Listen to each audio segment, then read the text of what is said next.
It's really great to be joined today by Peter Joseph, the founder of the Zeitgeist Movement and author of the new book, which I have here, the New Human Rights Movement. Peter, it's so great to talk to you. I really enjoyed going through most of the book over the last week or 10 days or so. And I think to get our audience into what you're tackling in this particular book, I'm sort of left with the idea of looking at individual problems from a structuralist perspective or a broader perspective than we otherwise might. I mean, is that a sort of good way to assess the general idea of this book?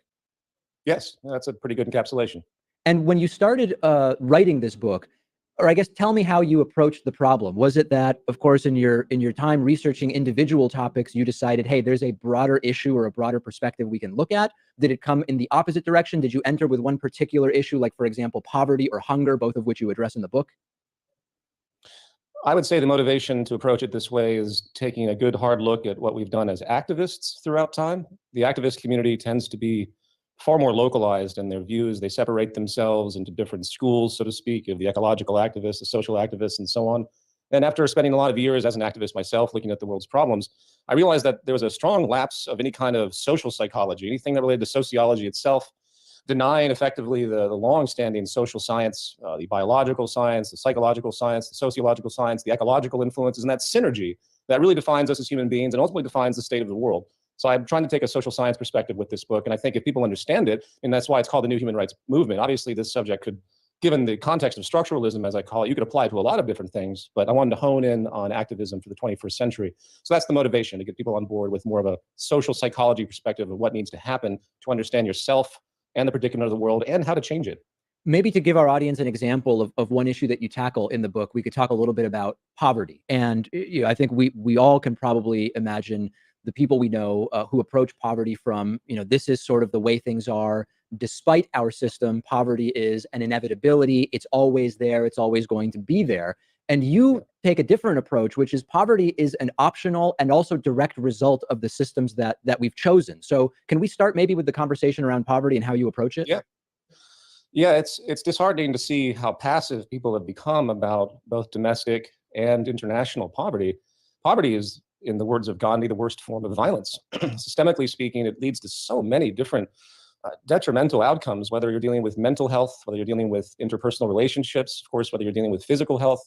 And if you look closely, poverty and its encapsulating overarching system reference, which you call socioeconomic inequality, which is what I address throughout the book a lot. Poverty is an externality of our system, an externality of market capitalism. It's an externality of the economy. And within that particular context, it's a great starting point, because I think everyone has experienced poverty on some basic level, whether vicariously watching the global South and the complete destitution that still exists there today as an issue of post-colonialism, which is something to point out as well. I mean, I don't want to get too spirally here, but I think it's important to point out that people have this great mythology about where poverty came from. And people say, well, we've just left people behind in capitalism and so on. The people in the global South, in Africa, Latin America, Asia, and so on, that are still in destitute third world poverty are not there because they've been left behind. They're there because over the course of time, they've effectively been robbed. And that's something that isn't given enough gravity over the course, in the intellectual circles as to why these things exist, which makes you kind of upset when you hear people talk about how we've advanced poverty on this planet without talking about the fact that the reason poverty exists is because of the social system's incentives at the same time over the long term. But to be more specific to your question, poverty is both a cause and an effect in terms of epidemiology. In social science research, people refer to poverty as a root of something. For example, families in poverty are known to create children that have lower IQs. The brain function doesn't develop as well. There's reductions in the amygdala and the hippocampus. Literally, you're creating brain damage through the synergy of poverty and deprivation. That's just one example. But it's also known as an effect too, and that's why it's addressed in the book as such. I refer to it as a negative externality. For those familiar with economics, an externality is something that happens outside of the purview, the reference point of what economics recognizes. So pollution is a negative externality, for example, as is poverty. And that's a pretty radical thing for me to say, because as you've pointed out, most people have not perceived it that way. But when you look at the amount of wealth on this planet in material terms, I'm not just talking about money, but even if you look at the money, it's pretty staggering. We all know about the inequality statistics. I won't go into that. Poverty could easily be resolved both through financial means and through efficient use of resources with modern methods. But we don't do it because of the way the economic structure is organized, its incentives, its procedural dynamics, you could say.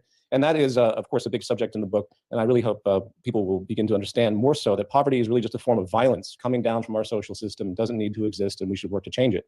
And Peter, some people will hear what we've talked about so far, and they'll say, "Listen, you're criticizing the capitalist system, and some people are poor in capitalism, but if you're alluding to communism, everybody's poor in communism." How does someone like you, who has such a nuanced and detailed knowledge of these issues, start to break through those sort of knee-jerk reactions from some who would no doubt have that reaction when hearing what you've outlined so far? What's the best path into a productive conversation with someone who reacts that way?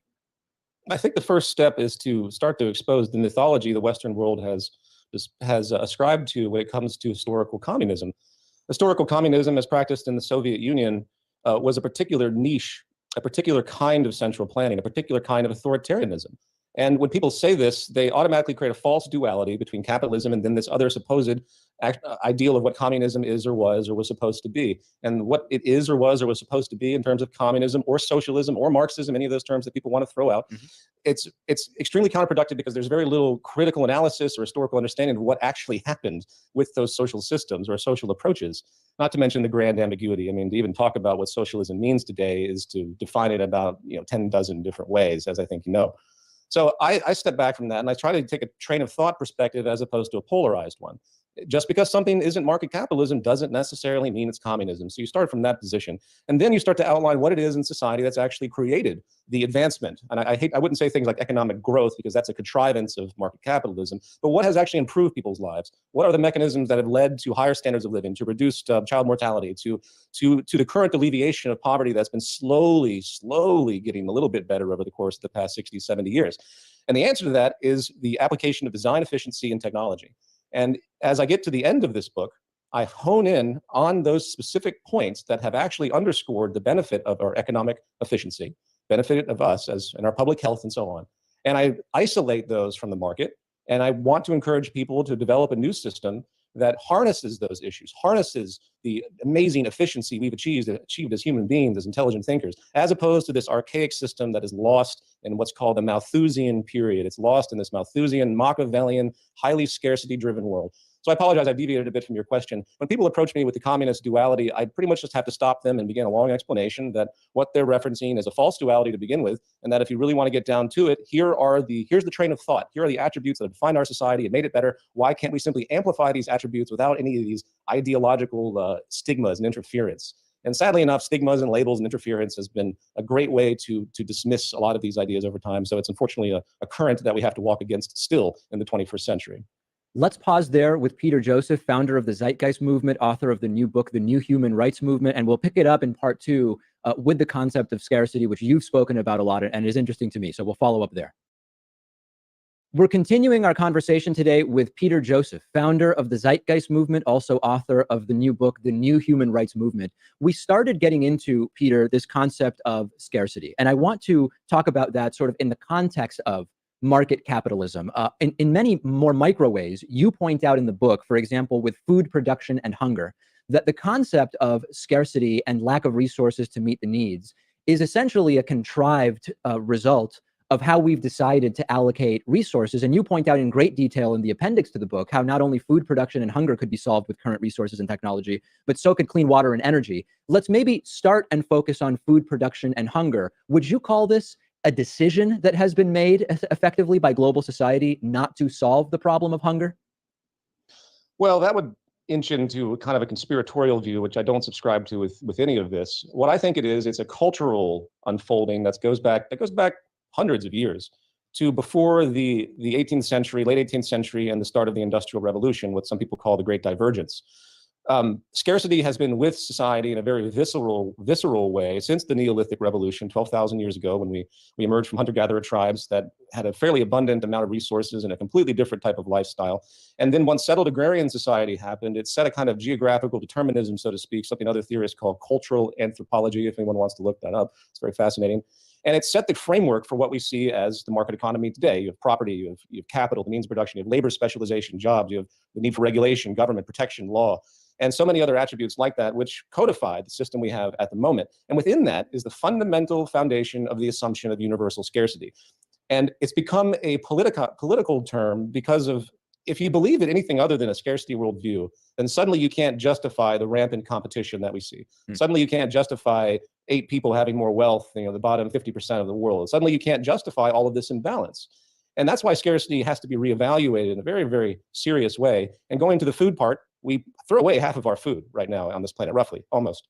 Half of the food produced on this planet with all the energy and hydrocarbons gets trashed because of inefficiencies in the pipeline and a general belligerence of Western culture at the same time, and our gratuitous materialism, our lack of consideration of what's really happening in the world. That's an unfortunate phenomenon culturally in Western societies. We're blocked off. Anyway, so you have that already, that we have the potential to feed the entire world. We produce enough calories to feed the world more or less 2 times over.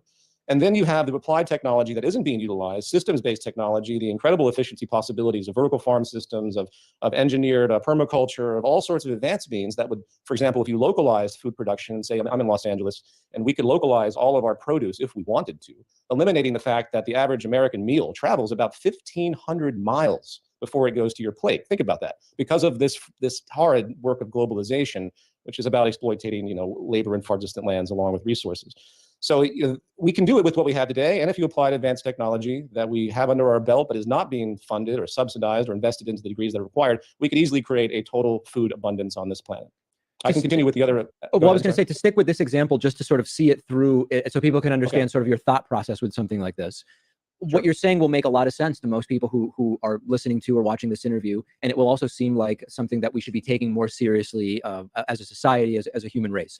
But what's the first step in starting to unwind the system we have? And we can do it through this issue of hunger, just because we've been talking about it.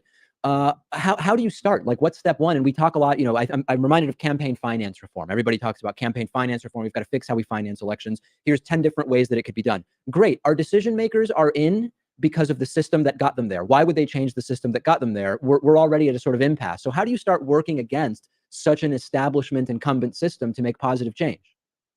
Well, at the core, you need a galvanized community that wants it. Let's point that out, first of all. And without the educational work that needs to be done, such as why the book was written, to see the potentials, you can't get very far. If people still believe in general scarcity as the politicized symbology it is that justifies the unequal world that we have, then we're not going to get very far. But in terms of technicals, as I mentioned briefly in what I said prior, localization of food, coupled with advanced automation technology we already have, we could easily create local the amount of food that's required without the need for transport. I'm big on that. I think I always maintain a global consciousness in terms of recognizing this world as one systemic whole. But at the same time, there are good reasons to localize and to make things regionally specific, namely for the saving of efficiency, transport efficiency, energy efficiency, and of course, distribution efficiency.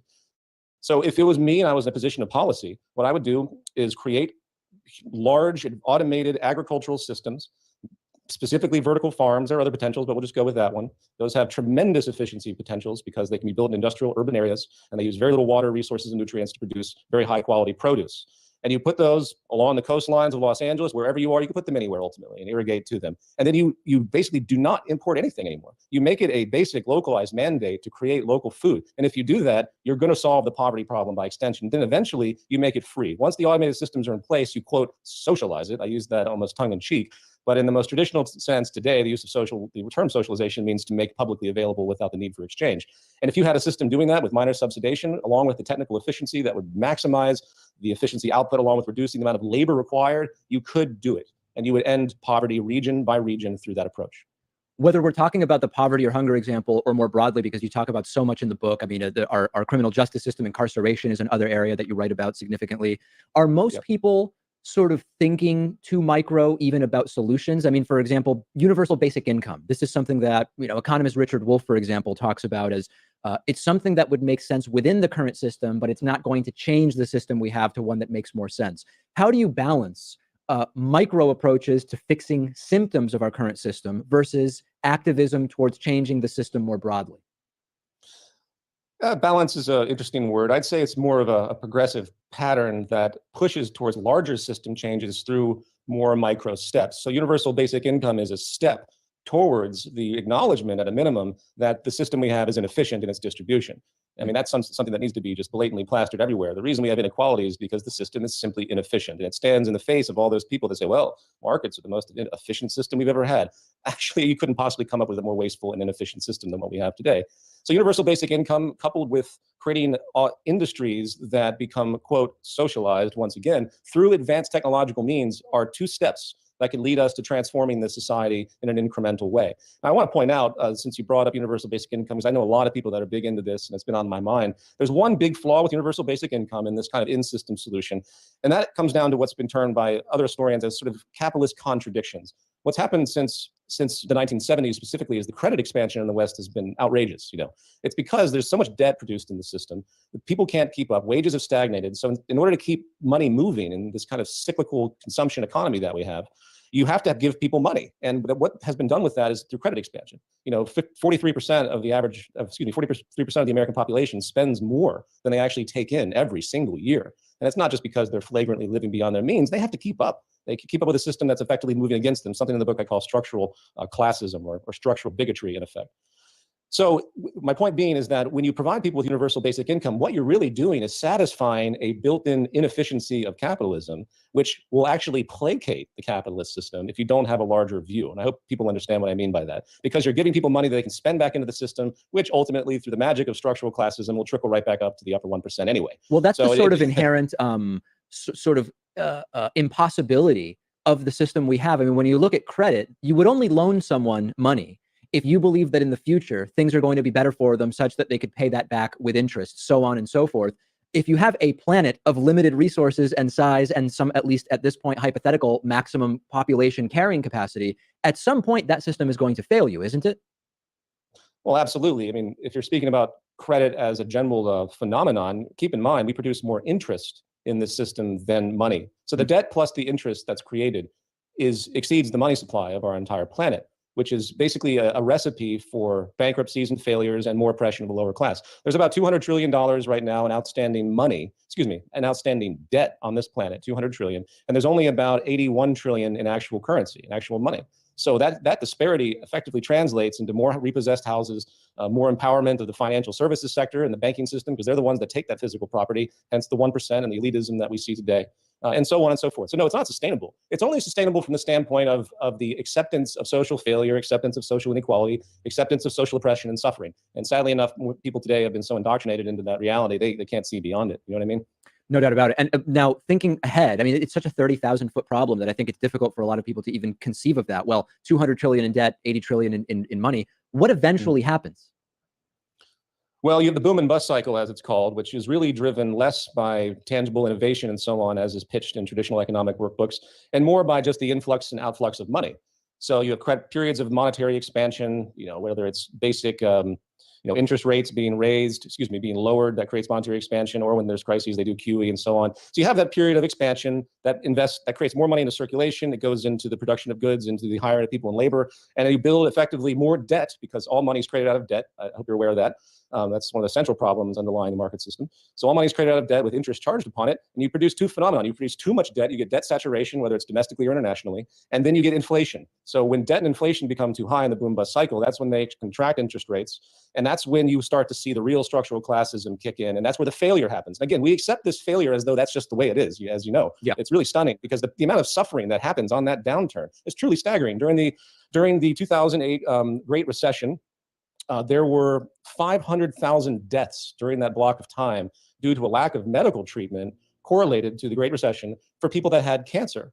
There are also about 46,000 suicides across the United States and about 63 other nations that correlated to it as well. So this is a caustic, deadly phenomenon, and people don't perceive that structural violence because they're detached from it. You know what I mean? Everyone thinks of violence as you put a gun to somebody's head. There's a whole painful level of violence that happens from a structural imposition. Something Johan Galtung called, as I said, structural violence. And he's another individual of the Gandhi Institute I think people should look into. And if people really realize the violence that is happening through things like the boom and bust cycle, through this debt system, through just the inequality gaming patterns that happen with capitalism and the fact that if you have enough money and wealth, you will continue to get more money and wealth and power. So the social mobility has always been in question. It's much worse today than it ever was and so on. I think I often say I fear for the day. I both fear and long for the day, David, where the general population realizes the violence that's happening against them. Because once they perceive that, it's not going to be pretty. The book is The New Human Rights Movement. We've been speaking with the book's author, Peter Joseph, also founder of the Zeitgeist Movement. Peter, thanks so much for being on. I've been looking forward to this. Absolutely, David. I really appreciate your time. And thank you for the great show. I always enjoy listening to you. Thank you.